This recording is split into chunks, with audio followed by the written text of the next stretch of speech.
Hello, I'm Daniela. In today's video, I'm going to show you 7 ways to stitch on a 4-hole button onto your work. Now, some of the ways are actually usable ways that you can use it for a buttonhole stitch. It's just a little unusual.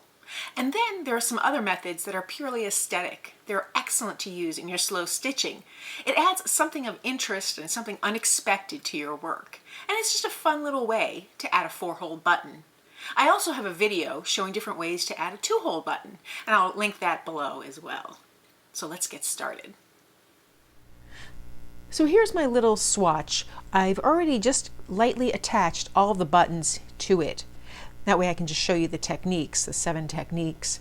So to start with, I'm just going to start here. Now when you have a 4-hole button, you can choose the orientation. This is like a diamond, but some of the others are straight up and down and so on.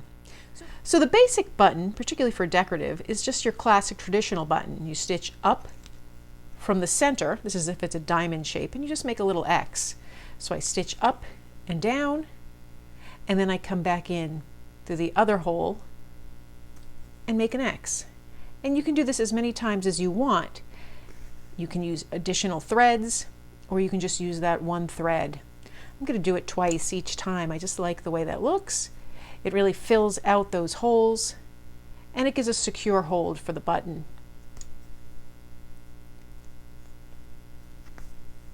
And then just to make sure it really sticks on the back, I'd knot it off. So I'd slip my needle through the thread and knot it off once or twice, just to make sure it's secure, and then I could clip it. The second technique is another one that's fairly traditional and fairly easy. You just come up through one of the holes, it doesn't matter which one, and you're just going to make parallel lines. So for here, I'll just go this way. It'll look like an equal sign or just double bars, and I'm just coming up and down. And again, you can do that as many times as you want to give the effect. The more times you do it, the more substantial it will look. I like to do that at least twice on each one. It makes it substantial and it makes sure it really sticks on nicely. And again, knot the back just like on all of them. So let's try a new one. We're going to make the little Z. I guess you can make it an N, depending on how you put it.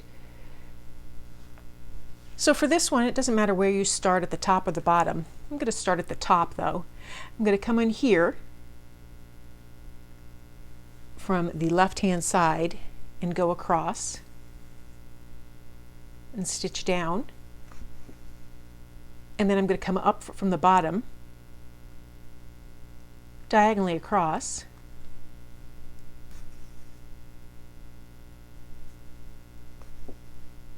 and then I'm going to come on the bottom again and just go straight across. You can do that in any formation. You can make it look like a Z, or you can go the opposite way. I'll just come up again and stitch through everything twice, only because I like that look.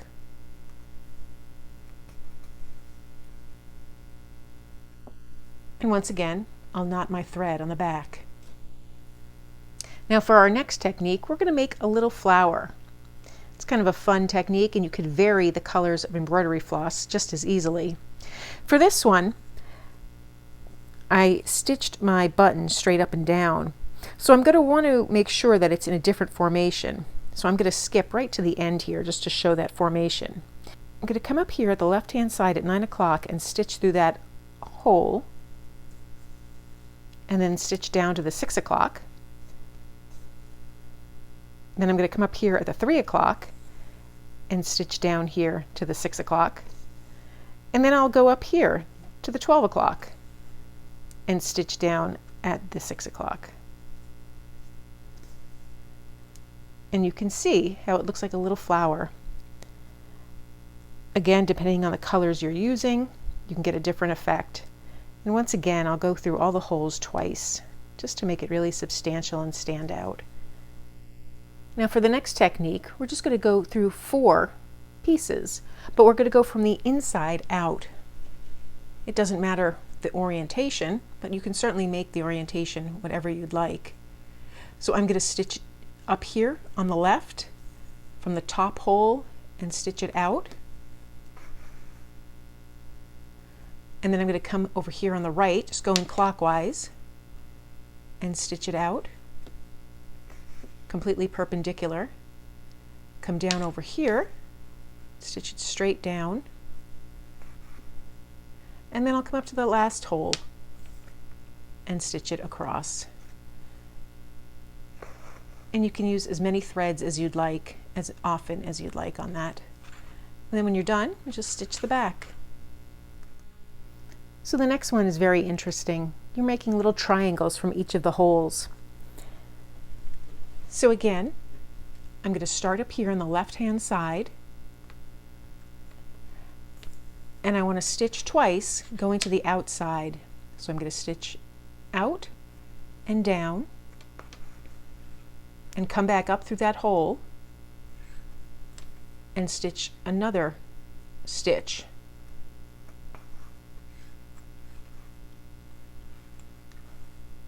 And then I'll move to the next hole and do the same thing. Create a triangle coming from that. So I stitch straight up, trying to avoid the button next to it, and then I stitch out to the side. And I continue with the remaining two holes. Stitch to the side,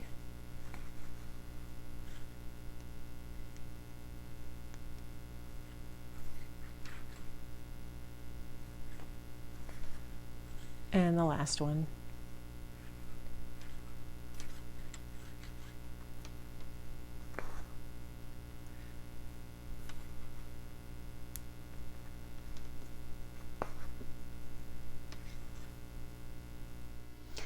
And now for my last buttonhole stitch. It's a really unusual one. I'm going to use the 4 holes, but I'm just stitching to the outside. It's kind of like a knot.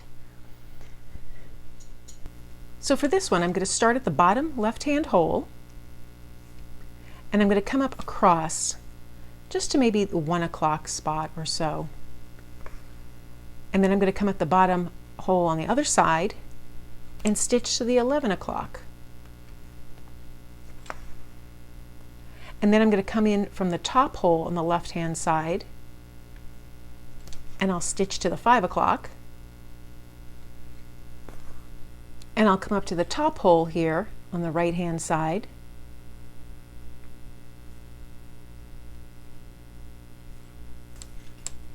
and stitch to the 7 o'clock. So I have a little interesting piece there. And again, I'll knot it on the back.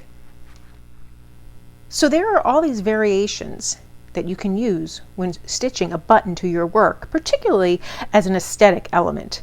The ones that aren't stitched on the outside, the ones that are only using the 4 stitches in the center, so those 3 and this one, will work for a regular button, and it'll be a usable button. But these won't allow the clothing to go underneath the button, so this is purely aesthetic. It's just something different that you can use in your slow stitching when you want to add a little focal point or a point of interest. So that was just a quick video showing different ways to add a 4-hole button to your work.